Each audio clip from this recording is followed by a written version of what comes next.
get into this game, guys. We'll see you on Tears of the Desert momentarily.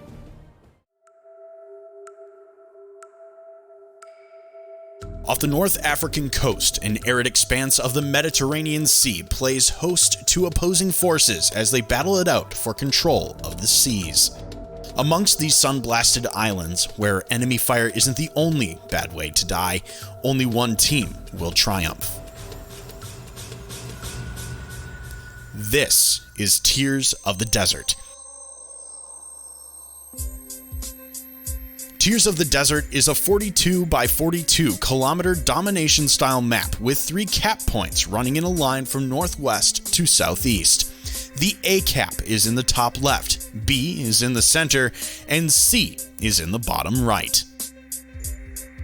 Capture Area A has enough island cover nearby for teams to sneak in a radar cruiser and cover the capture zone, though it's common to see ships attempting to flank the cap by sailing into the northwestern corner of the map. In the center, Cap B has superb island cover near the center that allows destroyers to contest the area from behind shelter.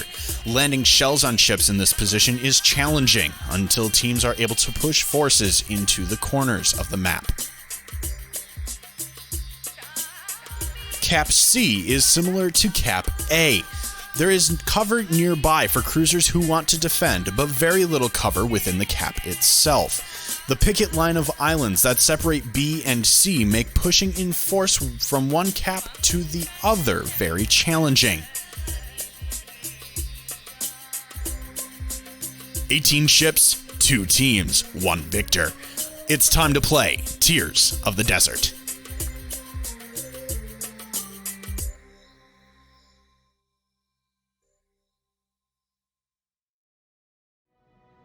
Here we go, guys, diving right into Game 2 on Tears of the Desert here. Keeping America great with the top spawn here, bringing Yamato, Kremlin, Hindenburg. It's actually the exact same lineup. I could just go down it again, but it's literally the same lineup. They haven't changed a thing. It looks as if OO7 has made some changes. Zath, talk us through that. Yeah, they did. So they decided to go for double Yamato this time. Double Salem. I think they really like the mileage that MCAT got out of his Salem last game. I would too. Yeah, I would too. 2 battles. Yoshino, of course. Moskva once again. And this time we've got triple destroyer. So Summers, Shimakaze, and a Daring now. And Julius Caesar once again running the 20-kilometer torpedoes. I still love that name. I'm never gonna not laugh when I hear that name.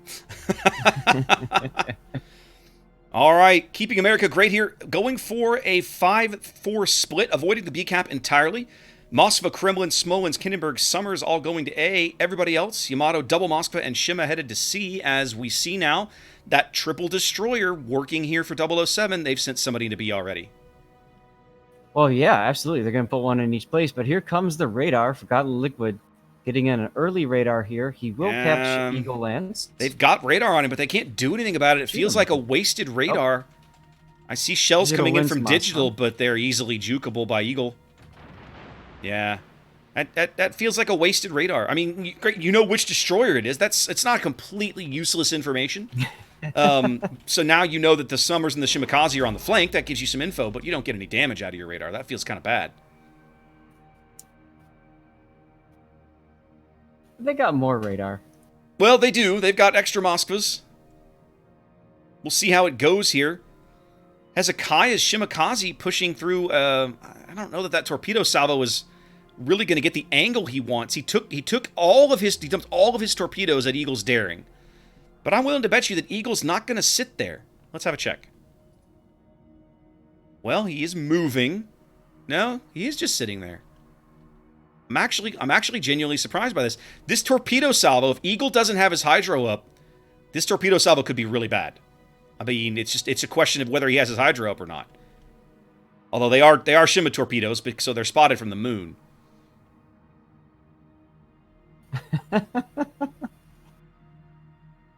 There comes the other Moskva radar, radaring Eagle once again. He's got his engines turned on now. He's going to be able to easily avoid most of these torpedoes, I think. He's got a huge gap he can just chill in. Oh, they ran out. They ran out, Zath. Yes, they did. Shimakaze 12-kilometer torpedoes, apparently. Interesting. Yes, he's running 12s. Interesting. But he's now radared again. Yeah, but so nope. he's going to take a little damage for this. I think the Smolensk might have some shots, or the Hindi does. Somebody's got some shots on him up north. It seems to me like they're spending a ton of effort to damage these guys when it's just not. I mean, you don't have a force in position to do anything about B anyway. Focus on the flanks. Focus on A and C. That's where you need to be, right? Yeah, Deadeye Soup going to take a torp in the mid here. Doink.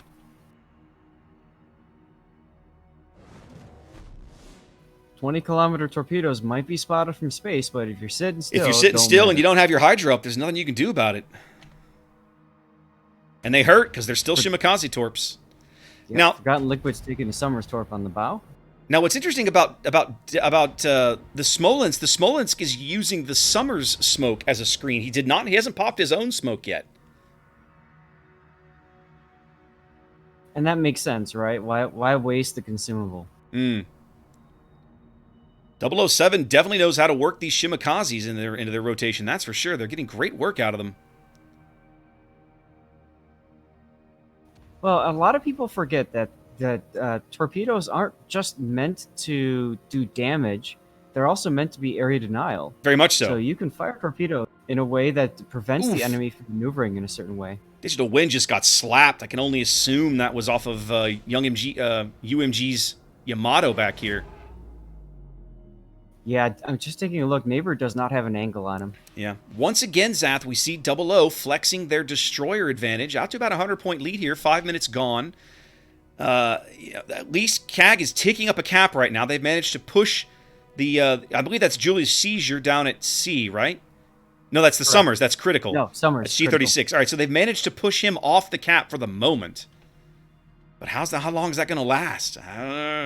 These guys have got so much force at A. They have to win A and push through. They have to. They've committed. Yep. Now, MCAT has pretty much beat the Hindenburg to that island. And this island over in so critical. If you want to win A, you have to control this island. But they don't. They have no idea that guy's there. He's never been spotted. Well, maybe he has been spotted. I'm not sure if he's been spotted, but he's not spotted now. Okay, and they've just now figured out he's opening fire, so they know he's there. So now this is Wright's chance to redeem himself from game one. He needs to get up here in the face of this Salem and just end it, Go, commit to this. He's not doing it, or is he? He slowed down to make the turn. It looks like he might be speeding back up. No, he's slowing down again. I don't know. But Deadeye is paying the price for this, though. Yeah, that's my point. Deadeye's getting just hammered with this AP. And over the long haul, the Smolensk HE is all damage that the Salem can just heal back. Most of it is. The majority of it is. That was Wright's chance, because if he had pushed up right there, I don't think that MCAT had enough support for it to matter. But now it looks as if MCAT's got good cover, and they're trying to push him back. But the Kremlin is not far enough forward yet to have a shot. Yeah, maybe just a little. Wright's too coming. Much, Wright's moving up again right now. Yeah, I agree. I feel like KAG they're being too conservative. There's a fine balance to be struck in these matches between what you're spending your health on and the board position you achieve to by expending that health. And I feel like right now, KAG is just they're making ultra conservative decisions. They're so concerned about preserving their health, they're not considering the board position they're leaving behind by not pushing. Absolutely.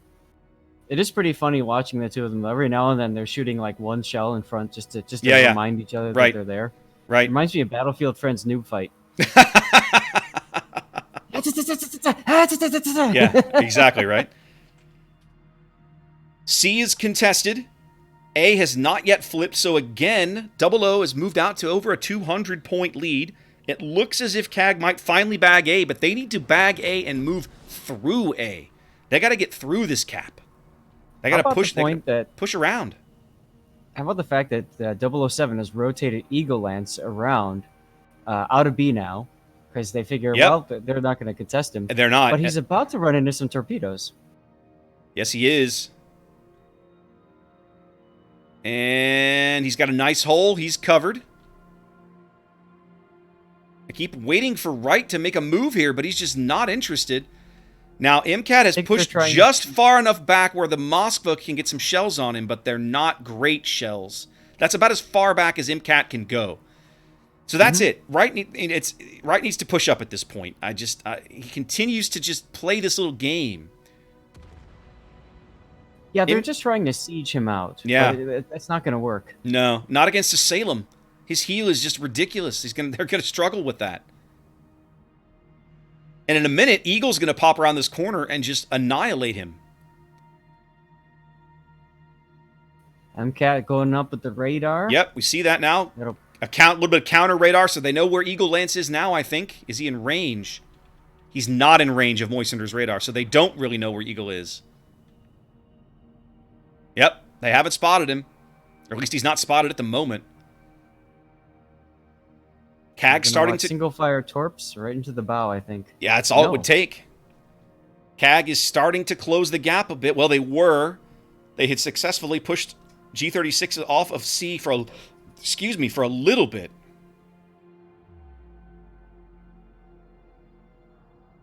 I'm just marveled at. I don't understand. They made this exact same mistake in game 1, Zat, with the Hindenburg and the Salem. Well, yeah, but I think what happened last game is fresh on his mind, right? Like he's worried if he gets into a 1v1 fight with him, he's going to lose it and just die. Well, but so now what we have over here is a German ship playing Sitzkrieg.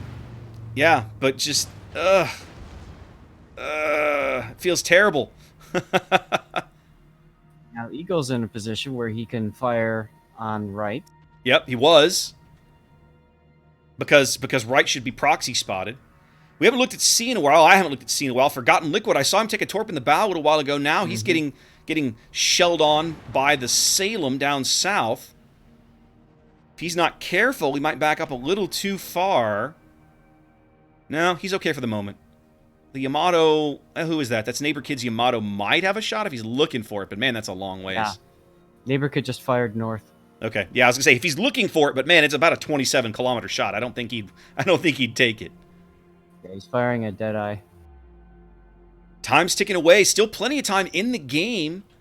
No kill for either team. Both teams trading health pretty evenly, but I just feel like KAG has the initiative. They had all this initiative, all this firepower at A, and they're just letting it sit. Yep. Wortham just took 2 Julius Caesar torpedoes. Oof. He's yep, currently I see that. and I see burning. that. Those 20-kilometer torps, once again, doing great work. I'm sure they're calling for focus fire on Wortham now. Oh, absolutely. Conga line of daring torps. None of them actually hit right up here at A. But it's allowed MCAT Salem to take up a really good position. There's like no way that Wright can move around that corner now without getting wrecked. Yep. Forgotten Liquid gets burned to the crisp. Yep. That was first kill going to OO7 here. Losing a Moskva down at C. Looks like they're going to lose the cap eventually. Digital Wens Moskva is down here, but I don't know his radar status. And where is Hezekiah? There's Hezekiah Shimakaze right in front of him.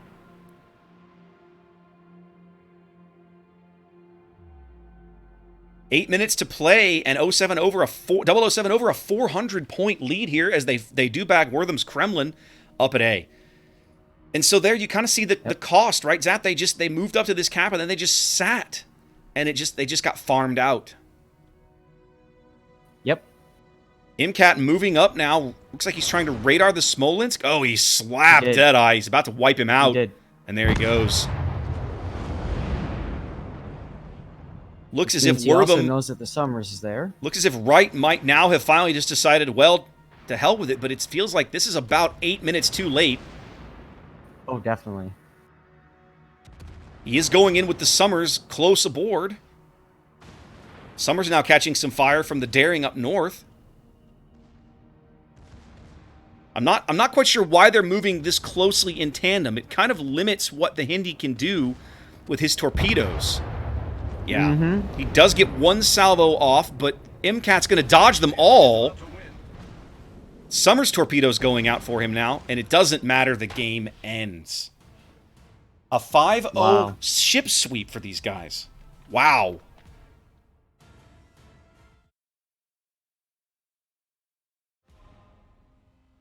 Wow, Zath. Would you have predicted that, man? I wasn't. I was so excited to see KAG because they're kind of to me they're kind of a Cinderella story, right? They were a bottom seed, and they they're a Typhoon team. They're a bottom seed. They're coming in today, and it's like, okay, I want to see these guys. They're obviously they beat Rogue Fleet to get here. They're like, this is not a joke, and